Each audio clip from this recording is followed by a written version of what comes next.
Hey everyone, how's it going? Welcome back to HendosHotTopics. Hope you're doing well. Hope you have an amazing week. Hope you're looking after yourself. Now today we have Mr. Shane Young here from the UFC. 13 wins with 6 of those mighty wins being knockouts. How's it going, brother? Nice. I thought you were going to mention the losses. No, never, bro, never. 6. Yeah, no, it's going good, brother. Yeah, it's a good sweet. Friday, beautiful Friday in Tamaki Makaurau. Yep. Yeah, good to be here. Now I'd like to ask first off, brother, is just be open and honest. How you doing in general? Yeah, I'm doing really good, bro. Yeah. Yeah, living my dream. Yep. Pursuing martial arts, on the road to being a world champion. Got my son at home. Yep. Yeah, everything's good. Love that, bro. Now let's get straight into it. Shane Young, as a young boy from mighty Napier, what was it like growing up, brother? What was young Shane doing growing up? So I come from a Māori family, quite a big Māori family. I didn't really know my father's family growing up. We Yep. didn't really. Not that he was like absent. He just wasn't in the city that I was living in. So up until I think age 7 or 8, I lived in Maraenui, Napier. Mm-hmm. Went to a bilingual school, full immersion Māori, kura kaupapa, and then bilingual. So I was like the only white cousin that we had. Everyone was like, "That's my white cousin Shane." Did that till about 8. Then my mother and I moved to Auckland, and from then till about 15 or maybe 14, I would go back every school holidays. So I'd be living up here in Auckland, living like a city boy life, and then I'd go back down and pretend to try go eeling and hunting and not really know what I'm up to, but just every school holidays kept that bond really strong with my whānau. And then I discovered martial arts at age 14. And I wasn't really like a fighting type kid. I wasn't even really an athlete, to be honest. I didn't like rugby. I was quite a bookworm. I liked to study. I actually got a really big break when I was aged 10. I went from a Decile 1 primary school to a Decile 10 intermediate. So I got gifted a scholarship to Dilworth School, which I still to this day think is the biggest opportunity that I've ever been given. Yep. And so that's a boarding school. So I was living Sunday nights to Saturday mornings at school, just kicking it around for my boys, learning heaps. I mean, I got to learn like the violin, spoke Italian for like a couple years. Don't remember anything from it, but it was good to learn, open up your mind to other things. Then, I found martial arts at age 14. Stopped going back home in the holidays because I just wanted to train for that 2 weeks. So I actually didn't go home till 2019, so it was like a good 10 years. I went home for a couple tangis. I think I definitely missed a lot of stuff in that 10 years because I was just honing my craft. And I knew that going back it just felt like it was going to be too big of a break to go back. And I was stuck in this life of just training and trying to create something like a totally different person. That's what I felt like in terms of the kid that I was to the man that I am now as a fighter, top tier UFC fighter. Just that never felt like it was in my cards. I thought more along the lines of becoming an architect or engineer. That's what I was sort of honing towards, something where it's like more generic kind of universal way. Yeah, well, more like using my mind more than my body. Right, yeah. That's what I was really leaning towards. I got really good grades. They slid a little bit once I started training because all I would think about was training. Yep. I still kept up reading. I used to read a lot about the Greeks and Romans because it helped inspire me to train and stuff. But yeah, from there, once I left school, I just focused on fighting. I've had like heaps of odd jobs here and there. Was a builder for a little bit. Used to dig holes. Used to like work in my mum's like cleaning services. Yep. Like just heaps of little things where I didn't actually have a full 40-hour week, so that I could still train morning and night and have my weekends free and not be too wrecked, like heavy labour job. And then 2017, I got the call up. Oh, wait, I'm a kid. Yeah, you just wanted to know what I was as a kid. Oh, you're good, bro. Keep going. Yeah, just got the call up in 2017 to fight in the UFC after training for 10 years, I think. And I got that call on 8 days' notice to fight Alex Volkanovski, who's now the current champ, who's actually at our gym this week training. And everything else is pretty much out there in the media-verse. So, that's been me. Now, as you just said then, you're never really an athlete in school. So what was it about martial arts that, called you in? Well, the first sport I played was rugby. Yep. And that's when I realised, like, I'm actually pretty fast. Yep. like I'm stronger than I was quite a weakling in my mind as a kid. Maybe it's from growing up around all of my cousins were quite tough. They would have fights, and I would sort of be like, oh, they're fighting, Mum, look, tell them off. Yeah. So when I got to playing rugby, it was just like, oh, I can pass a ball. Like, that's what Kiwi kids do. You just run around. Oh, actually, sport was compulsory at Dilworth. Oh, was it? Yeah, you had to play sport. Even if it was chess, you had to play a sport. Well, I did chess for a little bit, and then for some reason I started doing wrestling, and I think it was because the wrestlers, they were allowed to go home way earlier because they didn't play on Saturdays. Yep. They finished their training at like 9:30, so I could leave like before 1 o'clock. So I was like, I'm going to do wrestling just to do it. And they only trained twice a week, and it was at night time, so I got off prep, like when we had to sit down and do our homework, I got off that early to go train. Yeah. So I was like, oh, this is me. Just like, but then that was all right. It was quite intense for me as a young fella, like grappling with other kids, but we made it really fun. It was just sort of like mucking around. Funny little story. The tutor who was our wrestling coach back then is actually Andre Paulette, our wrestling coach now. So he came over, and he would have been like 21, straight from Romania, and he was our wrestling coach. We didn't even know how lucky we were to have him as a Commonwealth Games, like hopeful. I think, he definitely went to the Commonwealth Games, but Olympic Games hopeful. We were just like running around. He was just like, get down. Just barely spoke any English. But then I went to rugby. I don't really know why. I think all my friends were just playing rugby. So I was like, it's mean to play with my friends.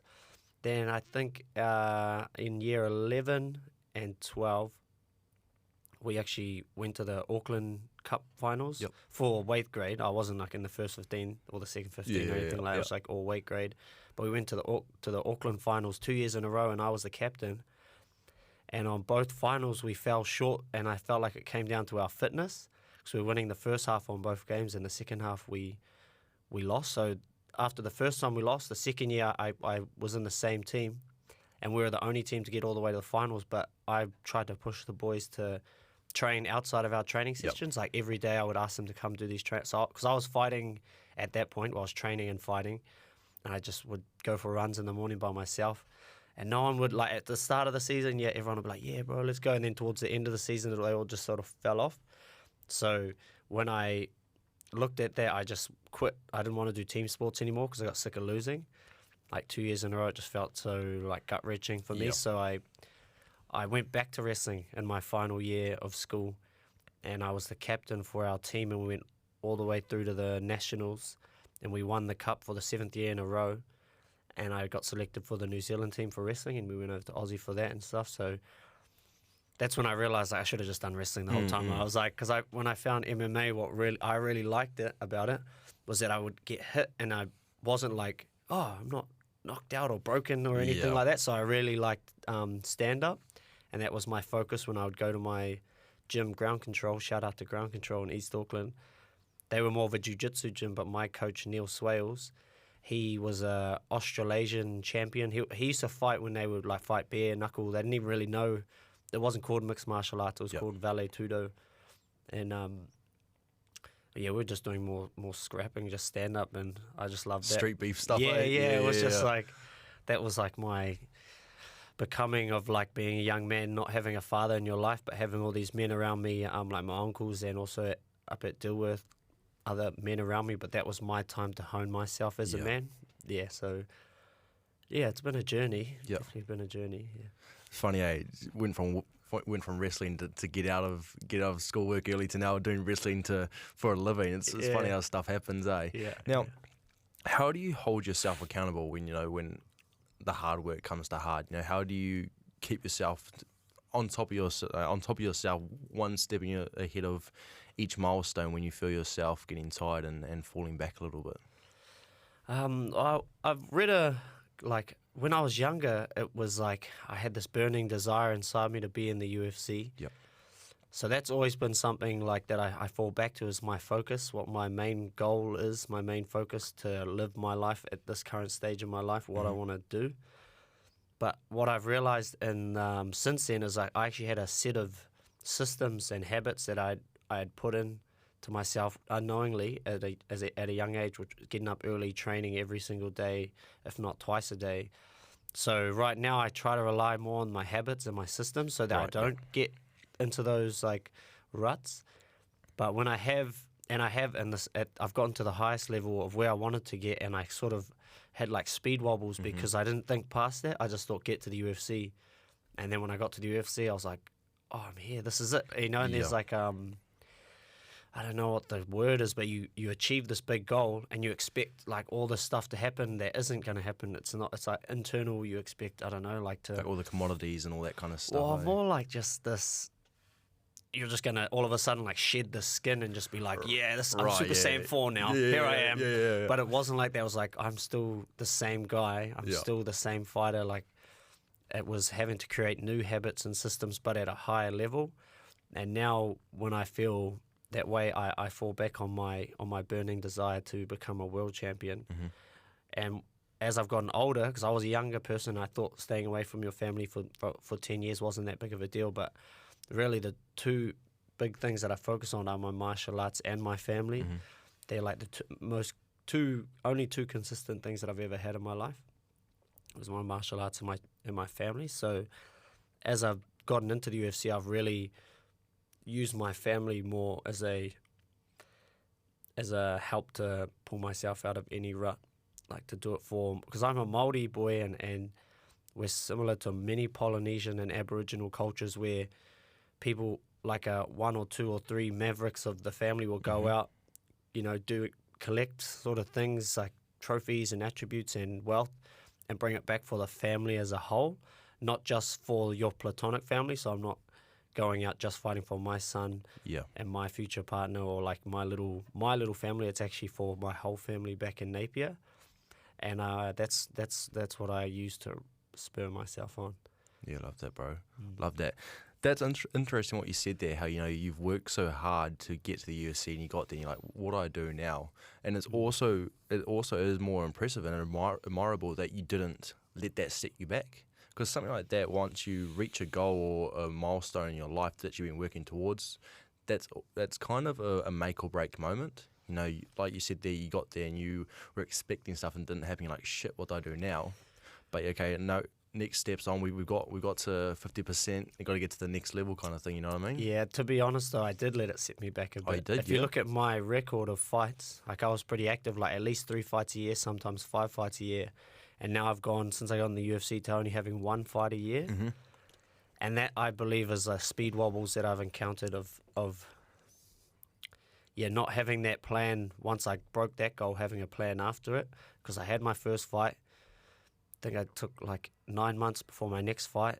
Then from that one took maybe like 6 months and had a big layoff, like a year and a bit, to my next one. Then that was when I got knocked out.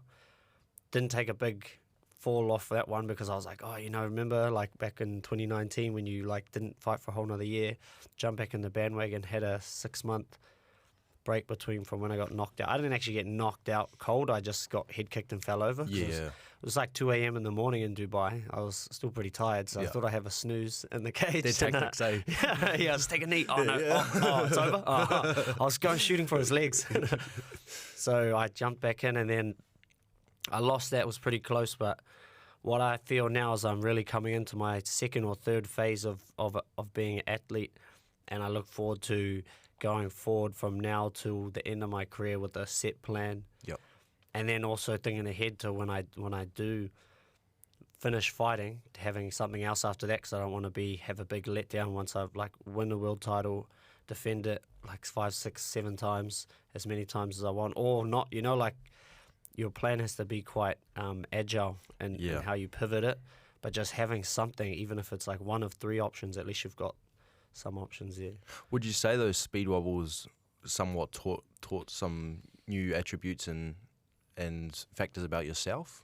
Yeah, definitely. And about my environment and shaping it to fit with what I was continuing to do, and just riding the wave of what city kickboxing has got going on, staying in that environment and trusting my coaches. Yep. I thought as a younger man, like 24, 25, I'm 28 now, so it's not that long ago, but I've made some decisions then that I realized were the wrong decisions. But I had to make the wrong decisions for when that sort of a similar decision comes up again. I know, hey, I know where that path leads. Exactly, I know bro. where taking time off and going to see, like, taking a big layoff, where that leads.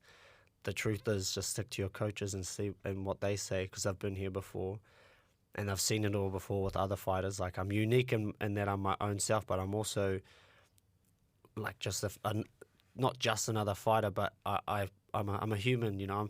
I'm fallible. So like, yeah, it's taken. I mean, I say that now, and I'm prepared to make more mistakes in the future, but I'm willing to risk it all for the reward. Yeah, and that right there is the fact that you have the trust in your coaches like that. I think that's a big thing for you as well, is to really think about who you have around you. Not only just because you become your surroundings, but too, you need moments like that where you feel like you can trust those around you, and that you can trust what they're saying. You can trust what those are saying to you, and you know the meaning they have behind it. And we have a term in football which is, you know, don't be afraid to pass back to go forward. You know, don't be afraid to make a mistake, because it'll teach you a lot moving forward. Like you said, you know, these speed bubbles, in some ways they needed to happen, so when you encountered that same situation, you weren't, shit, what do I do now? You're like, okay, nah, I've been here before, I know what to do now, we're going to tackle this. Yeah, on a smaller scale too. Better to make the mistake now than in another 3 years where the stakes are way higher, I'm up in the rankings, and to then take a layoff and then like lose places. Like, yeah, that's at the time I didn't feel like that. I like went through like a mental like bad place, because I'd kept I had a negative feedback loop about the decisions I'd only just made. You know, I was 6 months away from telling coach, no, I'm not going to take that fight. I need to go home and heal, which at the time I probably did need, you know, but looking back on it now, I see I could have done it in so many different ways, and had like 2 more fights in the UFC since then, or 3 more fights, you know, and all the things that come with that, and still healed. So it's like, yeah, I am happy that I made those decisions. If I could go back, like, I would change it, only because I have the knowledge now. But, you know, hindsight is 20/20. But all I can do now is prepare for the future by making the right decisions at the time. Yeah, heck yeah. And I guess another way you can look at it as well is looking back on those decisions. Not only have you grown looking back on it, but it will continue to help you grow in the foreseeable future with what is to come. So I want to go into a little fun story if you have it. Smokin, you know, Shane Smokin Young. Where did that nickname come from, brother? Oh, it's a bit of a. It's not that cool of a story. It's more of an internal story and like things that were happening at the time. But before I got into the UFC, one of my second or third to last fights, I was in Christchurch, and there was this announcer there who was like quite charismatic, but he's not the one that I'm used to, which is Lieutenant Dan Hennessy. He's a guy you see on King in the Ring and all that stuff. There's this other guy there, and he comes around like talking to all of us, because Dan Hennessy knows all of us. This guy didn't know any of us, but he was similar, like charismatic person. Yeah. And he's like, what's your ring name? I was like, I'm just Shane Young, the one and only.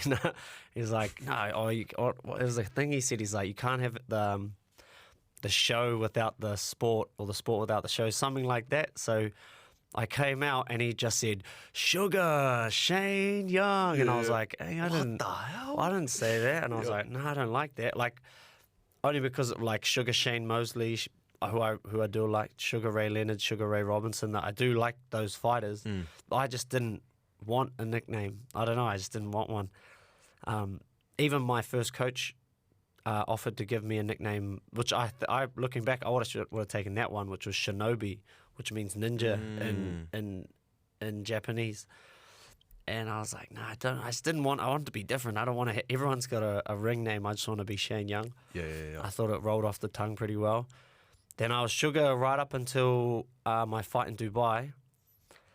So I was Sugar Shane Young when I fought Volkanovski. Oh, they put it on my Sherdog and my Wikipedia. I don't know how they got it from that one fight in Christchurch. Yeah.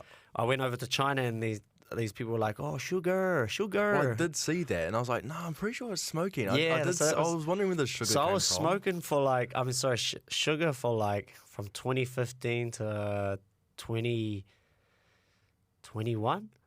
I was Sugar Shane Young, one factor of it was that there's the fighter Sugar Sean O'Malley, and I just at the start, actually, I think he's all good. I don't know him as a person, but there was just things that he did that I just didn't really like. Yeah. Like trying to sort of be like Conor McGregor, or trying to be more at the time in my life, I was like, oh, I really don't. The guy sort of grinds my gears. Yeah, I get what you mean. And people were saying, oh, Sugar Shane, Sugar Sean. I was like, oh, I hate this being like put next to this guy because he's like a white dude as well. I was like, this doesn't. Yeah. And then people were saying, oh, where'd you get your nickname from, Sugar Sean? And I was like, oh, hell no. I was like, I'm going to make my own nickname. Then I'm sick of it because one of the UFC people said, and I was like, nah, I'm sick of that, bro. I'm changing it now. And Smokin, the Smokin that I know is Smokin Joe Frazier. And how I saw it was that everyone knows Muhammad Ali. That isn't a combat sports fan. They know Muhammad Ali, but they don't know Smokin Joe Frazier. And without Smokin Joe Frazier, you wouldn't have Muhammad Ali. So I was like, oh, that's kind of cool. Like, you know, give homage to another great boxer from back in the day. And he was like, I don't really know Muhammad Ali's like upbringing, but I know Smokin Joe Frazier came from like a hard place.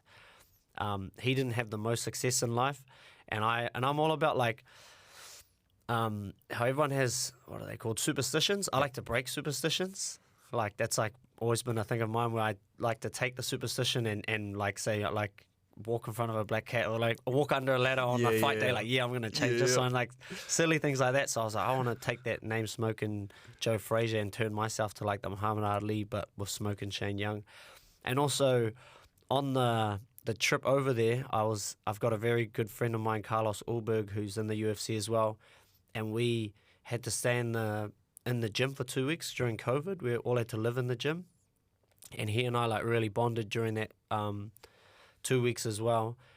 And we started. We were watching this movie, The Mask, and you know he's like smoking, and we just kept saying. I was like, oh, I'm gonna make that my fight nickname, and he was like, yeah, you should do it, bro. I was like, yeah, I'm gonna do it then. So, yeah, first time I came out of smoking, it was the first time I've ever been knocked out in my life. Yeah. So, but how I see that, like, there's a little bit of insight into myself as a person. How I think I saw that as like a rebirth of myself, because like I lost my consciousness unwillingly in a fight in front of the world, like in front of all my family and friends, like watching back home.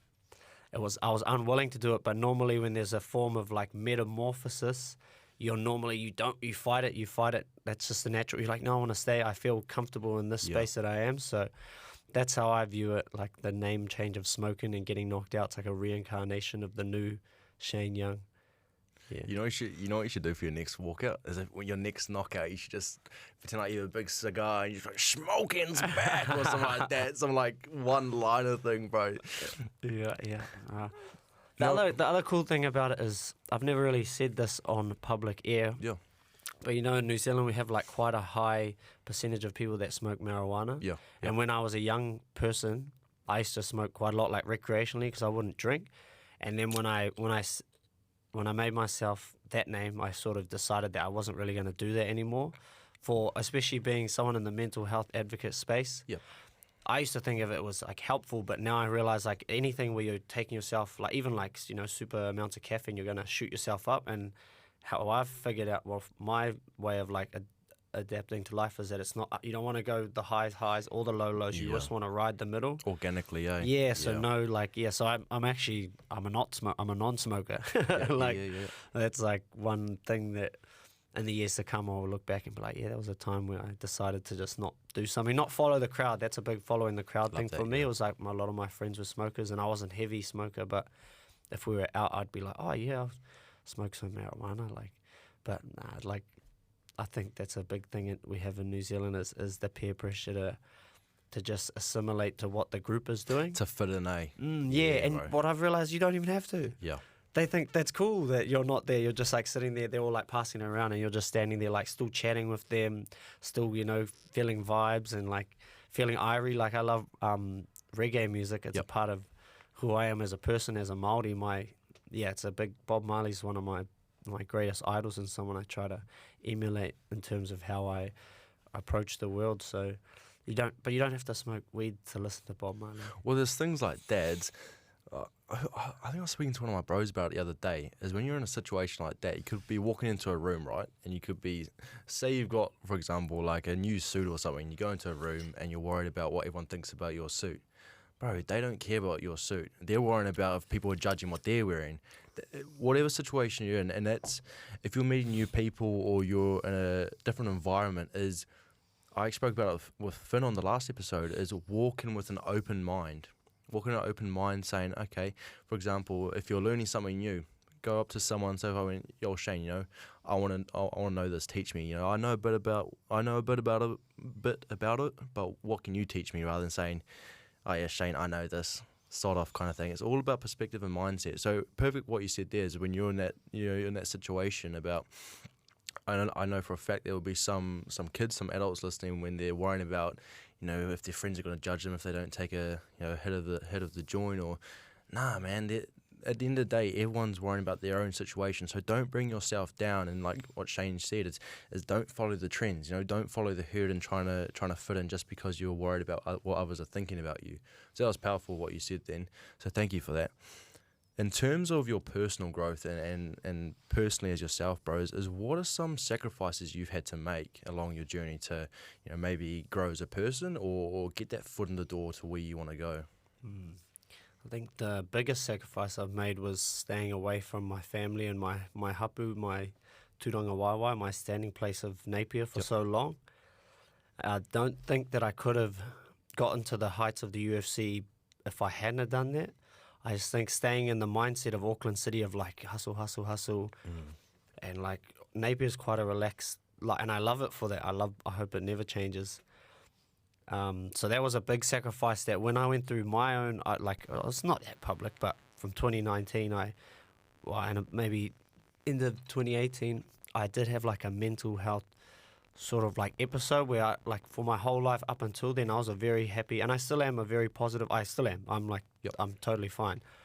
But I just went through like bouts of just like massive crying and guilt tripping myself and like self-harming in like different ways, not like cutting and stuff, but sort of like just punching myself in the face, like stop being such a little bitch, like crying and stuff. And I was like, why am I like this? Like, what, but going through that, like now I understand what was happening.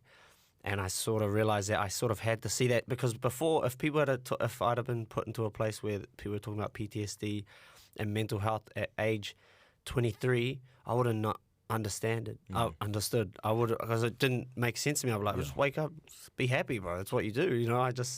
I had no comprehension of feeling down for not for no reason, but looking back at things with a heavy heart. I never looked back at things with a heavy heart up until like 2019. And I don't know what my point was with there, but my own personal growth. Yeah, the sacrifices. Is your personal growth. Well, I think I sacrificed because I was actually going to stop fighting in 2019.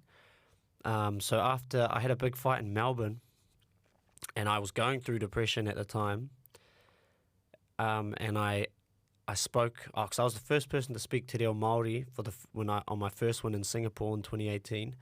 Then early 2019, it was brought to my attention through a girl that I was dating at the time. She was a little bit younger than me. She was like maybe 5 or 6 years younger than me.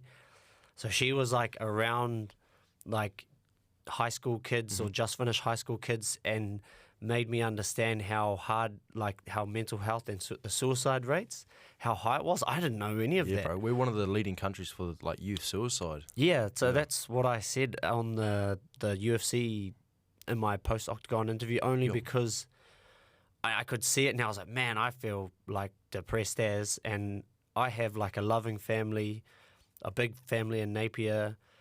I have this UFC career that's just starting. I'm like, me as a person, I'm happy with who I am. So I was like, imagine those kids that don't have a loving family, think they have no careers, and then they look in themselves in the mirror and they think that they're ugly and stuff like that. So I didn't want to speak about it. Like it was harder to do that than it was scarier to say the word like youth suicide rates in New Zealand than it was to do any of the fight. I remember when I was about to say it, I was like, don't do it. I was like, just say thank you, Mom, thank you everyone for watching my fight, and just get out of there. But I remember putting my hands together and going like this, because I was just like, come on, have the strength to talk about it. So from there to now, I actually was considering leaving fighting because it felt like it was taking such a toll on my mental health. But I had one pivotal talk I had was with Mike King from I Am Hope and Gumboot Friday, and he was the first person I told about that. I was like, bro, I'm thinking of stopping fighting. Like, I'm still want to be a mental health advocate, but I want to pursue a different avenue. So basically, like, take a break and take it easy on myself. Yeah. So I put all this weight on my shoulders for representing for my family, representing for Māori, and then now having this mental health advocate thing to add to that. I was like, oh, you know, I'm going to not fight anymore, but I'll still try and do all these things. And he was like, no, bro, you need to be our champion. You know, these kids need someone to look up to, or just things like that. He was just like saying, like, basically, just keep slogging on. You're so young, just keep going.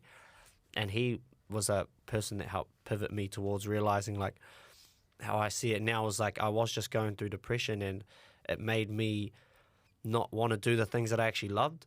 When I was going through depression, I used to live at the top of so at our old gym, I used to live at the top of the street. Like, I could throw a tennis ball to my gym. Yep. And I would sometimes wake up and just be like, nah, just turn the alarm off and just stay in bed till like 2 o'clock in the afternoon, and then go to maybe the evening session. Yep. When I felt like I was a bit better. And then I'd go to sleep in the evening. So I was sleeping like 18 hours, like crazy amounts of sleep. And that would happen for like weeks and weeks and weeks. And even before I got in the UFC, it was a little bit like that. But I had like a partner with me that was living with me that sort of helped lift me up every day. And it was a bit easier because I wasn't alone. But like, yeah, that was a sacrifice that I made to even keep going, was to make the choice that, well, it didn't feel like it probably doesn't really sound like a sacrifice, but I'm choosing to still sacrifice my time, my energy, my ability to pursue other things that I want to, my ability to go see my family. I'm still sacrificing those every day, just being here. Now, I want to ask with your mental challenges, bro, did it, when you were like, okay, no, actually, I am depressed and, I am going through stuff, did it hit a bit harder because you maybe looked back on it and realised all those times where you were in denial? Because before I was honest with myself, what I was going through, and now I'm older, realising how young I was when I was depressed and had real bad anxiety for so many years. I was like, no, you're not. No, you're not. Because especially in New Zealand, if you're sad or you're depressed or you show any emotion, especially as males, you're looked at as like a pussy or a softie. You're told to suck it up. So when you feel sad, you're like, you're not sad. You're not sad. Like you see, you're like, why you been like this? You're not sad. Suck it up. How did you feel when you were honest with yourself and like, okay, no, shit, I actually I'm feeling depressed. I'm going through stuff. I felt so much better and relieved, And a breakthrough moment for me was actually doing this thing called I did a Wim Hof breathing. Oh, rookie mistake there. That's all that arepa. See, if you'd have drunk more of your arepa, you would have had the mental clarity to not do that. I will fix it like up myself. Maybe I don't. No, we'll get that. We'll fix it after. So a breakthrough moment for me was when I went and did a Wim Hof seminar with the ice water immersion, the breathing itself, and the understanding the mindset of Wim Hof and the practitioners. And that was at Elite Thai Kickboxing with Jason Suddy. Shout out to Jason Suddy for showing me that information. That knowledge has been paramount since learning about that. But I was doing the breathing. And when you're real early in your stages of doing the breathing, like you have these breakthroughs quite often. It's like having psychotherapy by yourself. Yep. Brings forth all these like emotions, and normally that ends with euphoria, like happy feelings. So people like finish the breathing, they're like start like crying and laughter because they're so happy. I had those feelings welling up inside of me, and then it felt like someone stood over me and was like, fuck you, you don't deserve this. Yeah. And I just started, and I was around like all the boys, like all of my, a lot of the CKB boys were all lying down on the mats, on the training mats. And I just started crying. I was like, and I was like, oh. Yeah. But then I was like, oh, I said out loud, I was like, I have depression. I was like, that's not me. That's not me. I wouldn't say that to myself. I'm so happy and elated at my life. Why would I say that to myself? I was like, that's not me. That's depression. That was a big breakthrough for me. And I sort of stopped crying at that point because I was like, oh, fuck, sweet. Like it's... You owned up to it, eh? Well, yeah. I was like, it's not... It's a part of me right now, but it's not me telling me, F you, because then the other side of me was like, nah, F you, bro. Why do I have to be upset at myself or wanting to be happy? I haven't done that like bad, like Ted Bundy was alive. He probably didn't even guilt trip him that much. Like whatever guilt things that I was feeling about not seeing my family for 10 years and feeling like I missed out on all that and that they missed out on me. Like that was like one, there's all these like, you can hone it down to actual topics like, oh yeah, I feel guilty because I turned my back on my family, turned my back on my culture, had partners in the past, you go through breakups and stuff, like silly things that are just a part of life. You just go through them and it's not good or bad, it's just how you perceive them. So that was a big breakthrough moment for me. And anytime, like I haven't had a random cry for a long time, but since I've had my son, like I've had a couple, and it was all just getting in my own head and imagining the future and imagining the worst. And I just let myself cry. I know now to just do it. Like, it doesn't have to be right here, right now. Like, I'm just going to have a fat cry, bro. If I'm not going to, but say if this brought up any feelings, I'd go in the car and just have a fat cry. I've cried so many times in that car, my Subaru. I've cried and like, it's all healing. And that's a part of like my biggest, my foundation and my thing that's going to be pushing me on through not just my UFC career, but my whole life is promoting and trying to set a good example of Māori culture and Polynesian culture, Aboriginal cultures, because and Scottish, I'm half Scottish as well, and they have Aboriginal Indigenous values within them. It's just we've gotten a bit lost with the whole capitalism world that we live in, but imbued and hidden in our culture is the secrets anyway. So like at a time back in the day, at a time during the lunar cycle called Wero, young men would go out on hunting trips together. Like they'd take like 20 and young under, they'd take them with the older men, and they go on hunting trips because they knew that this was like a time. It's like a hormonal time for young men. So they knew they were going to like feel these feelings. So they'd take them out on hunting trips and then just let them like understand that it's okay to feel like, yeah, we're big and like we're strong, but it's because we went through what you're going to go through now, and we're not always been this strong. We felt weak at times. So that's been a part of what has helped me get through what I've been through, was my Māori culture and understanding that for eons, young men have felt like this. And I know there was a doctor, I can't remember his name, but something to do with maramataka. He said there's a correlation between the time of Wero now, or the lunar cycle, and kids committing suicide here in New Zealand. Because it's, the lunar cycles, the moon hasn't changed. Our bodies are still the same as they were 300 years ago when Māori understood this. Like, it's a science, an internal science, a science of understanding the body and how it relates to the world around us, like the stars. And, like you go outside and you see the stars. Yeah. Out in Middlewai, where you live. Yeah. Something happens, you can feel a sense of calm. That's science. The neuroscientists can look into that if they put brain scans on, but we didn't have that. Māori didn't have that 300 years ago, but through applying the scientific method of trying it, like noting down or verbalizing to someone the effects of it, and then doing it with like hundreds of boys and women, like trying it with them and saying, oh yeah, this works. Like, it's happened with 95% of the people. That's a statistical relevance. Yeah. Well, I want you to speak to the individual viewing right now is, younger, older, whatever age you are, if you're going through something right now and you don't have the self-power and courage to be honest with yourself, I want to ask, bro, is what have you learned? It's something that you can say to, bring that self-courage to them and make it okay for them to be like, okay, actually, no, today I'm feeling shit. It's like you said, it's okay, I do it as well. It's okay to go have a cry. It's okay to own up to it and feel it and express it and acknowledge it and let it go. What's something that you wish you were told when you came to those feelings? The services that we have available, Youthline is a massive one. I've called them a couple times to see like what it actually was like, and I was like, man, I used to pay, because I went through counselling. I used to pay for this. It feels the same sense of relief and mental clarity and just like at peace, contentness, and it's a free number. So I would urge, especially kids and adults, to use Youthline. The Helpline. There's Youthline, Helpline, all of those services, because all it is kōrero with another person, and they're not. They take calls from people every day, and what I think held me back from that was actually thinking like, oh, they're not going to care because they hear from people every day. They're human beings. They are going to care. It's a hard job to be a person on the phone. Explain. So they're not robots. They're not going to be like, oh yeah, no, oh that's sad, that's sad. Oh, what's Yeah, the I next get you. line? Oh, that's hard. It's not like that from my experience, and I would say like my experience is going to be typical of everyone else's experience with it. So one thing I wish I was told was to actually use those services. I remember as a kid seeing that snowball like dun dun dun, and it was like a hand, and it just like sometimes things can snowball, and I was like, this is a cool ad, like that's all I Yeah. thought. But now I was like, oh, what's that number? That was the one that I first called. I don't know what that's called, but I was like, I remember that ad about the snowball. I got to stop the snowball, so I called them up. So yeah, not that counsel. I think counseling is very good for helping young people and everyone when they need that interpersonal connection. But if that's like a thing that it's right there all the time, everyone's got a cell phone. Yeah, free And call, it's free 0800. text. Yeah, you could bro. probably use it actually on a payphone even. I'm pretty sure you could use a payphone to call it.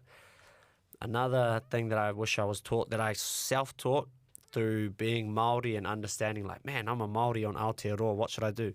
Go out into nature, go to a waterfall, there's plenty out west, go to a living body of water, or even just an open field, just somewhere with grass and grounding, like, you know, get connected with planet Earth, with Papa Tuanuku.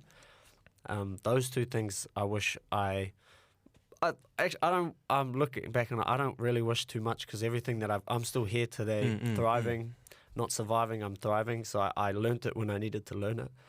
But if you're feeling down out there, even right now or tomorrow, the next week, the next month, try those two things, going out into nature or just calling Youthline and connecting with another person that's going to help you get through that.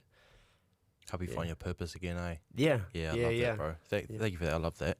Yeah, I'm pretty sure I'll put it in the description, but I'm pretty sure the free to text is 743 from memory. But yeah, there's 0800 number, free of charge. And like Shane said, it's always good just to have someone else to talk to. You know, someone else to talk to, so you're not talking in your head, dealing with your own problems, even if it's a friend. And which is why, like I said before, is you need to try to find those who surround you, the people that you can trust and you know you can go to. Because so many times my boys have helped me, just being like, hey, bro, you know, I'm feeling crap. And even back in high school, it was the fact of me telling them that I was feeling crap actually gave them the opportunity to say it back to me, which is what they weren't used to. So even though you're speaking out, it might be troubling for you, little do you know that's going to help someone else. That's going to help someone else. So I'll put all the information into for Youthline, Helpline, for New Zealand, Australia, America, wherever you are. I'll put those numbers in there for you, just so you know you have someone there if you feel like you have no one. Because remember, you're not alone in this world, no matter how much society tries to convince you otherwise.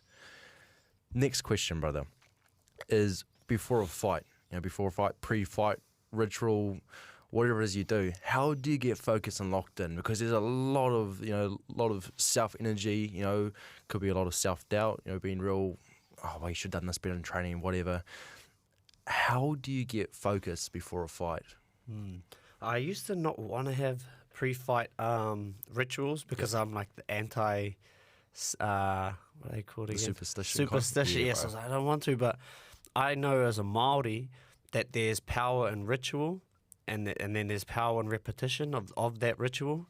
So what looking back on my career through fighting in China, Australia, the Middle East, what I would always do without knowing is meditate. Yep. So I'd try sit down for 10 minutes. I set a timer for 10 minutes and just breathe. I didn't even know what meditating was, but I just thought, that's just going to be good to clear my mind. So I focus on what I need to focus on in the fight, because you're at a massive arena, everyone walking around, people saying, you got to check your gloves, got to check your this, got to check your that. Coach being like, you all right? You're all good? You sure we did some like just people sort of coming at you, but in 30 minutes, 20 minutes, 10 minutes, it's just going to be you and another dude who's trained his whole life to get to this point, and he's going to try and fight you with all of his might. So all of these people asking all this stuff, that needs to just go away. Yep. So I do 10 minutes of meditation. Now what I do is Wim Hof breathing. So it's like 20 minutes. I do my Wim Hof breathing just before I fight. But also one thing that I sort of forgot about that I used to do as a younger person was I would always take notes about the things I want to do in the fight, and I go over those notes. I sort of leaned away from that only because of there's so much to think about when it comes to fighting that some things you'll forget one fight, then you'll remember the next fight, and then another fight you forget it, and then it's like 4 fights later you're like, what happened to my notebook that I always used to write in? So those two things, meditating, and then going over my notes, and then I just put myself in a savage mindset. That's another big one that I know I didn't do in my last fight, and I didn't do it in my fight before that, but I did it before my 2 wins in the UFC. Yep. I did it before I fought Volko, and I did it a few of my fights before that, was just putting myself in a mindset of being a savage warrior that is not a human being. Like, I should be arrested when I leave this place. I shouldn't be in society. I'm not human. That's the mindset that I put myself in. So I do the meditating, clear the mind, go over my notes. So I got the technical side of it. I got the clear mind. I got the Zen. What is that? The Yin, maybe? Yeah. And I go over the technical side because you can't just go out there and swing. And then I just put myself in a mindset of just, if his nose is close to my teeth, I'm going to bite it. Curious, do you use visualization as one of your like focusing moments? Like, do you visualize certain different scenarios within the fight that you can react to and how you're going to react to it? Or is it more just, okay, no, I'm just going to go there full tits and going to go hard and I'm just going to smack it out when it happens? Nah, it is definitely visualization. When I'm going through my notes, that's what I'm visualizing. I'm remembering the times I drilled it. Mm-hmm. You know, it's a technique. It might be like jab to the body, overhand, jumping one. And I remember it, and I think of all the little times that I've done it and who I've done it to, and then I try and imagine the arena, the cage that I'm in, and that I'm about to do it now, and you get these feelings of like your heart starts racing because you're like, man, that's about to actually happen, and you do that before, like leading up to the fight too. It's the same process that you go through. Weeks out, you imagine executing these techniques. And then I just quiet down that rush of like adrenaline. I just go, yeah, that's what's going to happen. That's what you're going to do. You're going to do that thing that you did at the gym. Day in, day out, you did this technique and you're about to execute it on the world's largest stage. So I visualize, I actually use, shout out to Float Culture in Titirangi and Mount Eden. I've been with them since before I got in the UFC. I actually did an interview with them and I said, I'm going to be in the UFC in 6 months. 7 months later, I was in the UFC. Mm-hmm. And I was floating like twice a week. I floated 2 times this week. So that's the sensory deprivation tanks. And it's in there's like a body of water about this deep. Yep. And they fill it with Epsom salts. Are those pods? Yeah, the pods. Right, yeah. Joe Rogan was the one who actually got me onto them. Yeah, that's where I've heard it from. Sensory deprivation tank. Yeah, so you float on the water and it's only like this deep. But you float up to like your ears so you can't hear anything. And it's totally dark. You close this door and then you turn the light off and it's just pitch black. So you can't hear anything, you can't feel anything. Well, eventually you can't feel anything because the water's heated to the same temperature as your body. Yep.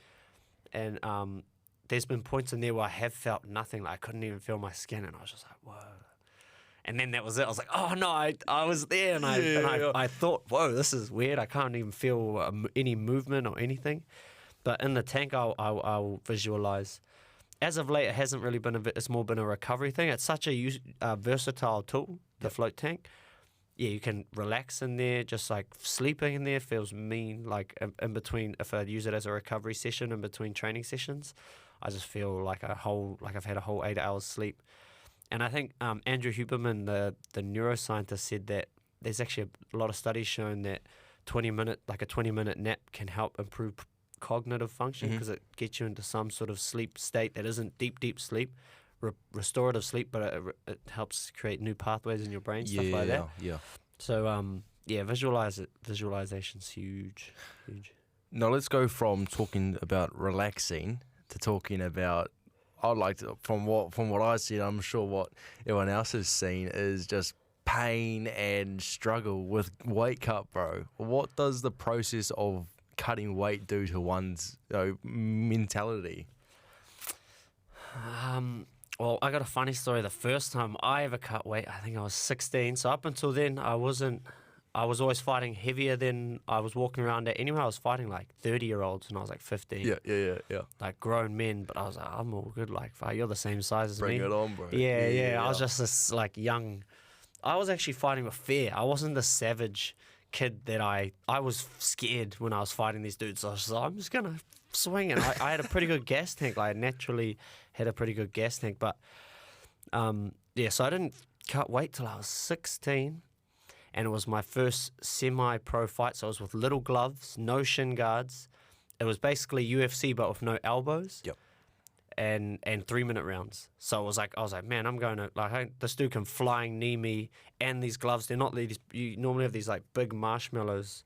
They're like 12 ounces, but just or 8 ounces, but in a marshmallow. Then you go from that to 4-ounce gloves, and they are thin, bro. They're like scary thin. You put it on, you're like, oh my god, So nothing there, right? Yeah, it's like this is bare knuckle fighting. It doesn't, when you're boxing with when you're sparring with like boxing gloves on, you can they can full kick you like this, and you just be blocking with your boxing gloves, and it'll dampen the blow. But if you're like this, you're like, bro, they might break my fingers and my hands if I do this. So it was quite a big fight.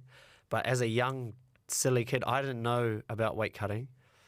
So I came in on the day of weigh-in, 8 kilos over, thinking like, that's normal. I was like, well, this is what I always do. I walk around at this weight. I didn't know I was meant to be cutting weight for this. I think the fight got moved around as well. Like my opponent pulled out, this guy's opponent pulled out, and we ended up having to fight each other, and I had to lose like an extra 4 kilos or something in a week. So they only told me like the week before, and I was like, yeah, that's sweet. And they're like, are you sure? I was like, yeah, of course. Yeah, what do you mean? That's normal. And then I ended up I lost 7.2 kilograms in like 9 hours straight, with only like maybe 10-minute breaks in that 9 hours. I was at the Ardmore Army station. We had a fighter there that was part of the army, and he let us use the sauna. They put a bike in there. I was in a sweatsuit.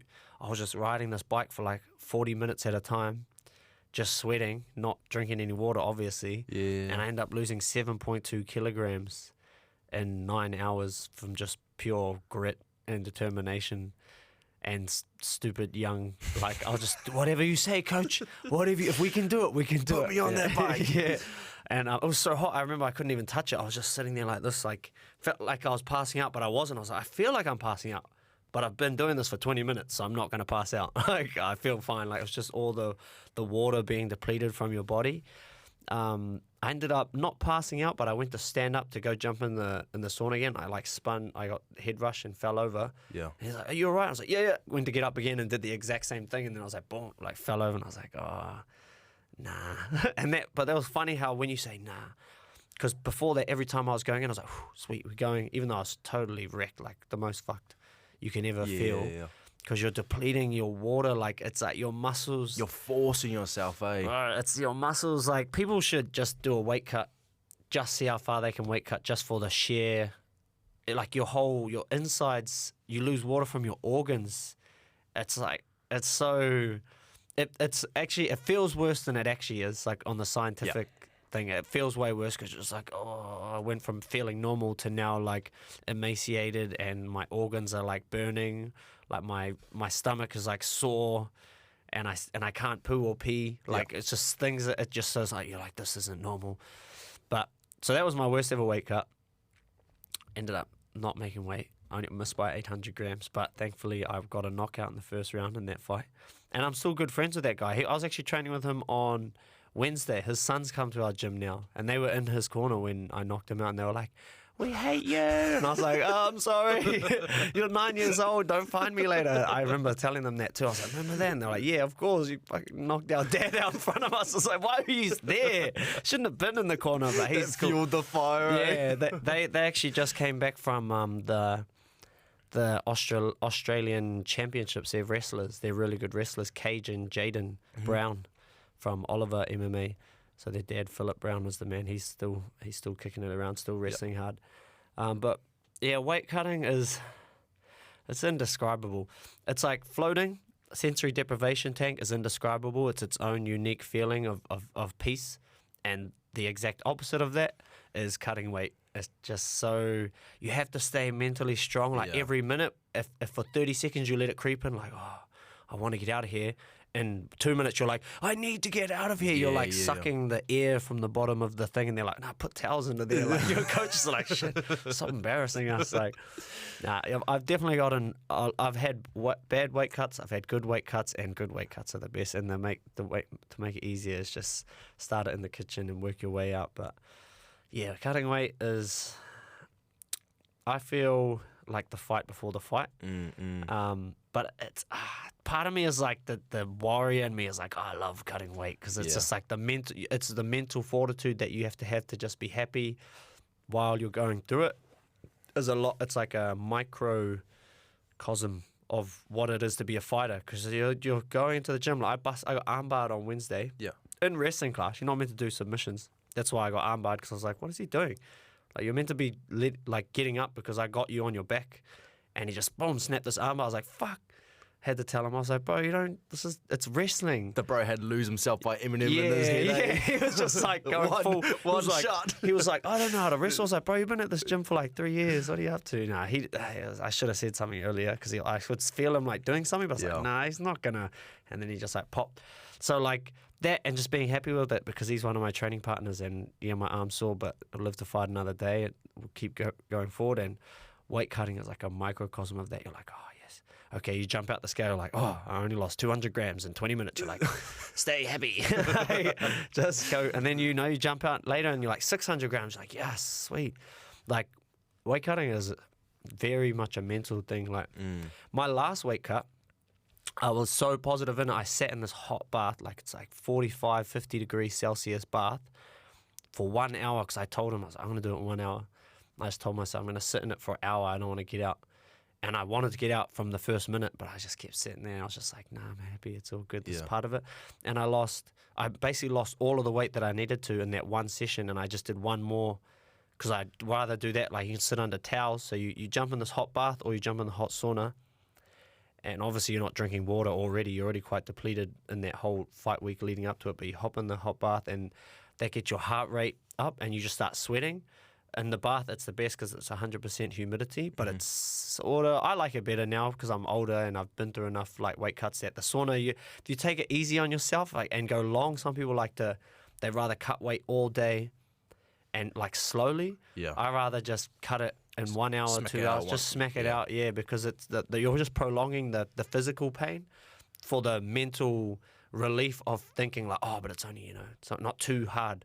You can do it like a little for a long time, or you can do a lot in a short time. And a lot in a short time is actually better for you as well, because you're not depleted for 8 hours. You're only depleted for the hour that you do it, or hour and a half. And then 30 minutes later, you're rehydrating. So it's only 2 hours where you're actually quite sapped. Is that what you would call a weight cut?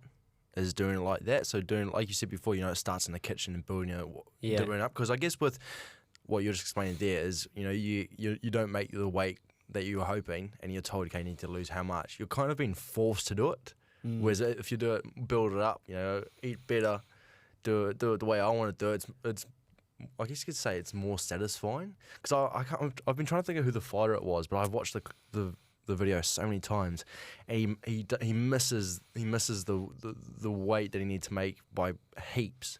So his coaches get him out midway in. Okay, now we're going to start now. They get him in the sauna, and he just drops to the ground. And like you said, they put the towels on, and he starts crawling now. He starts crawling out, and they get in there. He's like, "Nah, you got 30 more minutes," and drags him back. And he's like, "Oh my God!" No. So that's why I wanted to ask you, because to the public eye, just seeing something like that, you're like, "How do you do it? You get dragged them by?" You're like, "No, I want to go out." This makes a good story, I guess. Yeah, I got a few good stories that I can share. Like, I've had a few funny weight cuts in China. But nah, that's like, you learn from those. It's like life. Yeah. Like he would have learned, like, fuck, that was like, it turned you into a little baby, bro. Yeah. These are, I am like, at the times where I've fought, like, I'm to the people outside, like, man, this dude's like such a warrior. He's out there fighting and, punching people with his fist and getting punched and kicking them in the head, elbowing them, like strangling them. Like, that's so scary, that alone. And then you see them weight cutting, and then they're like, oh, please, coach, please, this is wrong. It just turns you into just this little shriveling little heap of what you used to be. And that's just like, that's why I like part of it as well, is because that mental part of overcoming that. But you only get it through, I believe, like, through going through it. Then you realize, like, because I've seen fighters that have never cut weight, and they're just epic, like, they're so mentally strong, and they cut weight the first time, and they're like, look at you like, bro, why have I never done this before? It'll be like a person that's like, a mean athlete, say like a top tier rugby player or football player that's mean cardio, And then they start on the mats with me, and I'm just smearing them over the mats, like just squeezing them. And they're like, "This isn't right." And I'm like, "Yeah, now I'm gonna punch you." Boom, boom. Then they're like, "Oh, this is so wrong." Like, they can either because you think you're gonna be, I'm mentally strong, and I don't know, there probably are dudes out there that are just like. But I think you have to visualize that feeling of it so that when it comes, because it's all the same. It's the same as like say running an ultra marathon or something. You get to like mile 150 kilometers, and you're like, "Oh, I feel broken, but I already am all good." And I feel like fighting can put you to that level. Yeah. Like, but real fast. In 10 minutes, you can be there because you're like, "Oh, I feel, this dude's attacking me and I'm attacking him and I've given him everything and my hand's broken, my rib's broken." You're basically at that 150 kilometer mark of an ultra marathon, but it's been 10 minutes. Yeah. What the hell? And you're like, I've got 5 more minutes of that. And that person that's running the ultra marathon's like, I've got 55 or 100 kilometers more of this. So it's just like visualizing that same level of pain, but now in the sauna. Yeah. Yeah, like the sauna's good. Oh, this is good though as well. Like Dr. Andrew Huberman, that podcast, he talks about deliberate heat exposure and deliberate cold exposure is actually good for longevity. And although like Russians and people that live in like Icelandic icy places, they've always been doing hot and colds. What's that? That's that shock your body. Learning how Yeah. I've been doing the just like the 5-minute cold ass showers where you just stand. You stand. I used to be a bit of a wuss with it. I used to go like a couple minutes hot water. I used to go, okay, now I'll go cold. Yeah. But now I go under it. I just look up. I just boom straight away, and straight away you're like, okay, that. Like you said, straight away you go in 5 seconds like, I want to go out. But then you start breathing and you just focus on your breath and you control it, and you're like, damn, this is nice. And then you start. Who was it? It was my friend Sam from Better Than Before. He was speaking about, he was watching a guy who did, I think it was an Antarctic swim. And for months and prior, he was just visualizing the water being warm. The water's going to be warm. You're going to be nice and warm, not cold. He hopped in and it was warm. Like he did it. That's what he said. It was visualization. So you start to feel, you're like, oh yeah, it's going to be warm. It's like running. When you go for like a 10K run, the 6K, your Achilles are getting tight, your ankle's getting sore. You're like, nah, it's fine. It's all good. We're feeling good. We've done 6Ks already. We're feeling good. Bro, you get to that 8K, you're like, oh, easy money. And you got all this energy all of a sudden. Like how you get all this energy. Now, we've talked about preparation when you before fight. We've talked about before fight. Now, going a bit earlier, there could be the week before, a couple of weeks before. Is how do you keep yourself focused to just same energy, same attitude throughout? Preparation leading up to it. From the week of the fight. Yeah. I just think back to, so I'm up to like 52 fights. Yep. Now, and yeah, I think back to how it's like a Groundhog Day. Yeah. Every fight week's the same. Right up to when I fight for a world title, it'll feel the same. There'll be more press and more, not real. There's no actual pressure. There'll be more perceived pressure, but it'll be just the same as pressure when I was like 17, thinking like, bro, all my friends are out there watching me. I'm the fighter kid from school. Like I have to win this. Or being 21, making my pro debut, and everyone being like, oh, you've staked everything on this. You better win. Even my granddad being like, oh, you better win, eh? And I was like, those 30-year-olds have got like a $50 bet on you now. Got to win for them as well. Come on, bro. Yeah, like all of that pressure. It's the same. It's Groundhog Day. You go through those feelings, like riding the nerves. I've just gotten good at it. Like the preparation, it sort of happens naturally now. But like those things I said before about having that small meditation, going over my notes, my technical abilities, and visualizing that, and then just putting myself in a mindset of just pure like Mike Tyson talking about eating that fella's kids. Putting yourself in that mindset.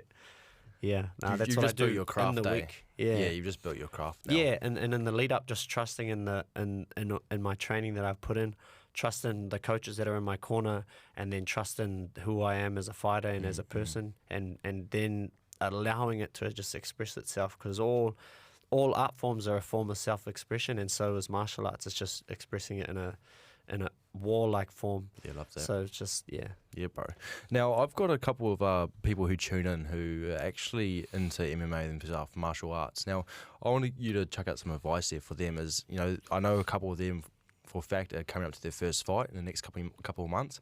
What's some advice you would have for them? Okay, that's a good one, because I just had a client have a fight. He's had one fight before, and this was the second fight, and this was the first one where I was actually there with him. and I did a couple things before, and we'd only did like 4 training sessions ourselves, and he was training at Dan Hooker's gym at Combat Academy for Bucket List. It was the name of it. Yeah. And I did this thing, and it executed really well. I was super proud of him, because I feel like with martial arts, it's one of these things where you can see this person as they are, and then they just come out of their skin, and they're just like, it's like you meet a person and he's like real small, shallow, and like, and then he goes on stage to like sing, and he's just like, oh, like just controlling the whole arena, and the whole arena's looking at him. You're like, what? Where did that person come from? And then he comes off stage, and he's just back to this like real shy person. Like fighting is like that, and so but you need to create the framework for you to be able to let that out. So you got to put yourself out of your own skin in a way. So what I told him was just 3 simple things. So for me, I feel like you just keep it simple. You stick to those simple things, and then that beast within you will come out, just focusing on those simple things. Because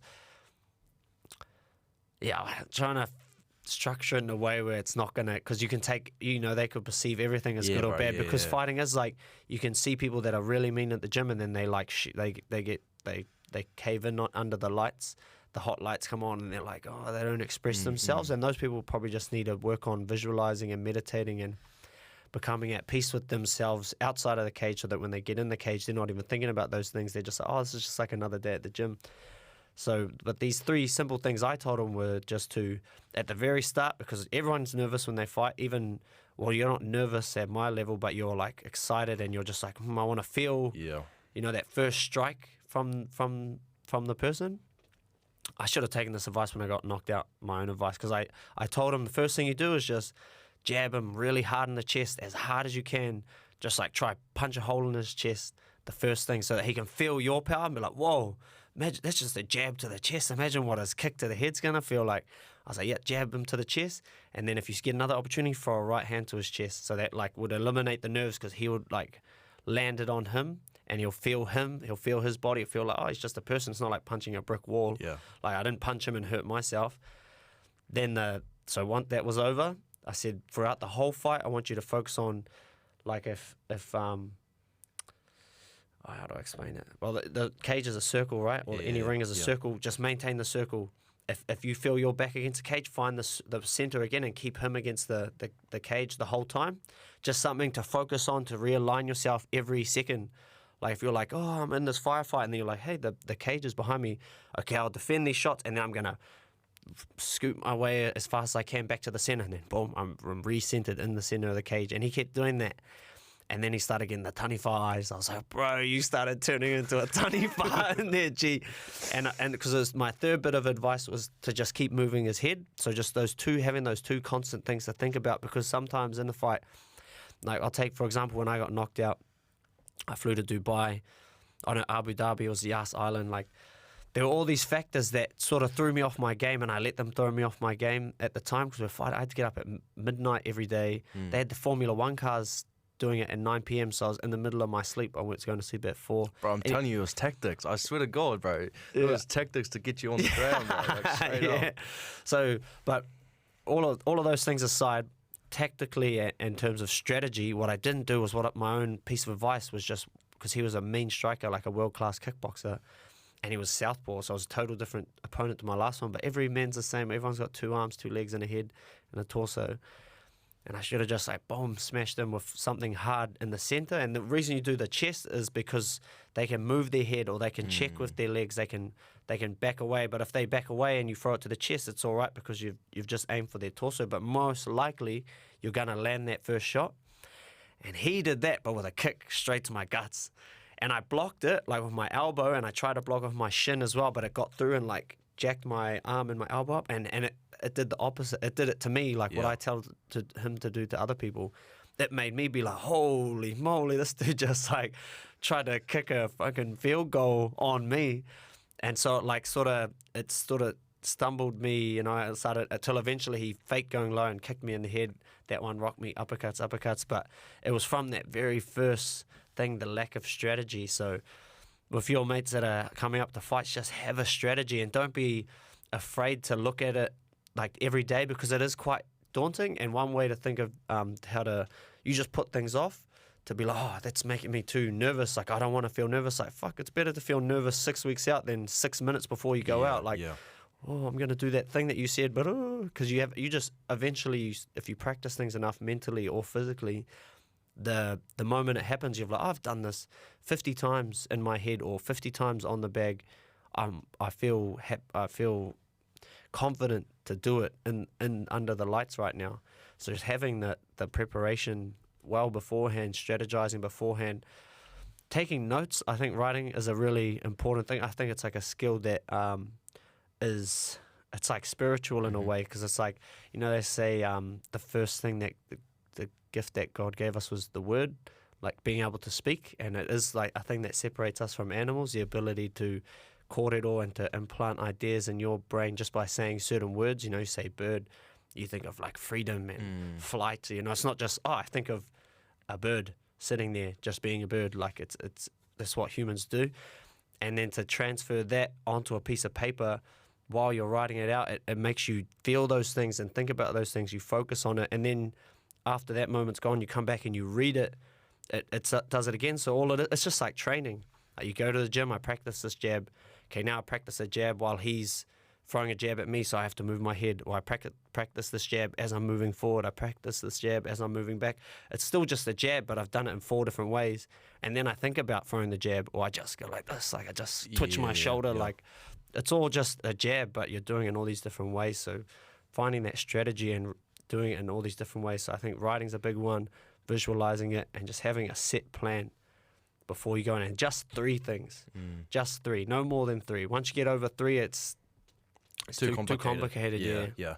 Don't think like, oh yeah, I'm going to move my head, and because he kicks real hard, I'm going to be checking leg kicks. So, you know, if there's other things that you want to work on, these accessory goals, just drill it, like put it into your drills, like make your own drills. Muhammad Ali said it best. He said that like shadow boxing is the king.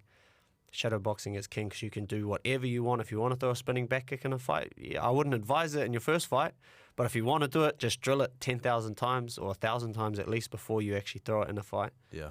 It's even for like athletes, like sports athletes, you know, you see them walking out to the pitch like half an hour before their game. That's their visualization factor. They go out to the pitch, they think of, okay, if I receive this pass, what I'm going to do now, you know, receive the ball, I'm going to make this run. Visualization, I think, is a huge one in any profession, any sport, whatever you do in life. Is just being prepared, like you said, being prepared, setting a plan up for yourself. So, you know, like we said earlier, is when that challenge arises and comes to the surface, you know how to approach it and how to handle it. Now, what I like to do, brothers, at the end of every podcast, I like to hand it over to who I'm speaking to. So for yourself, it can be 30 seconds, a minute, however long, bro. This is for you to say whatever you want, put it out into the universe, whatever you want to say, whatever you want to get off the chest, anything you think that the person watching or tuning into should know. So hand it over to you, bro. Just say what you're thinking.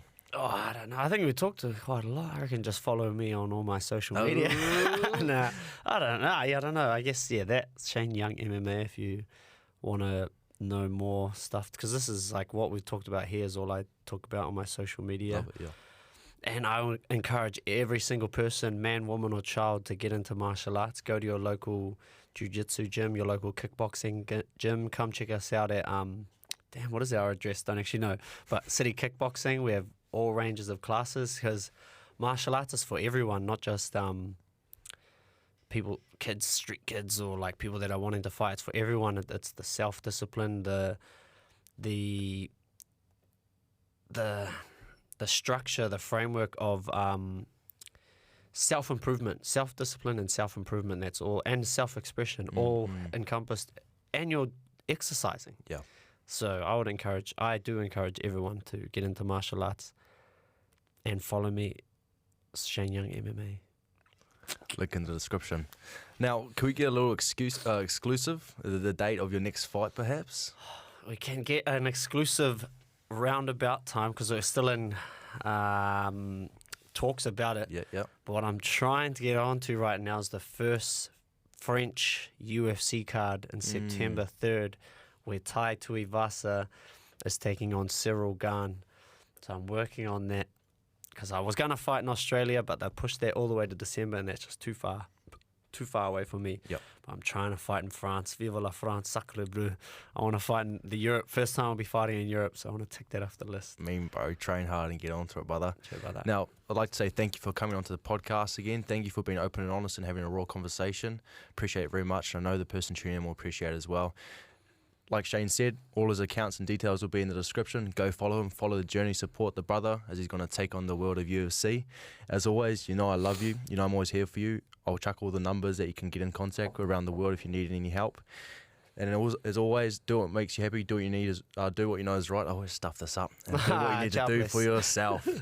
Love, boys and girls. See you next week. Brother. Bro. Thank you, bro. Homie, brother. Thank you, bro.